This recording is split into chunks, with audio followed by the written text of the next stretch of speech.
এরপরে প্রশ্ন হলো বিতরের নামাজ না পড়লে গুনাহ হবে কিনা।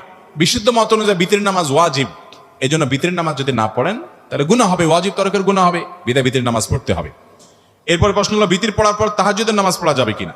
বিতির সন্ধ্যা রাত্রে পড়ে ফেলছেন এশার সাথে, এখন ভোর রাতে ওই যে কোন দলে খেলোয়াড় ছিল জানি, খেলা ছিল জানি কত রাত্রে, এই রাতে খেলা টেলা দেখার পরে চিন্তা করলেন তাহাজ্জুদের নামাজটা পড়ে একসাথে শুই, তো তখন যদি আপনি তাহাজ্জুদ পড়তে চান পারবেন কিনা। উত্তর হলো বিতির সন্ধ্যা রাত্রে পড়ে ফেলার পর যদি ভোর রাতে তাহাজ্জুদ পড়ার তাওফিক হয় পড়া যাবে, তাওফিক বা সুযোগ হলে তাহাজ্জুদ পড়া। তবে সাধারণ অবস্থাতে বিতির হবে রাতের শেষ নামাজ। নবীজি সাল্লাল্লাহু আলাইহি সাল্লাম বলেছেন ইজআলু আখিরা সলাতিকুম বিল্লাইলি ভিতরা, তোমাদের রাতের শেষ নামাজ হবে বিতির দিয়ে ফিনিশিং হবে।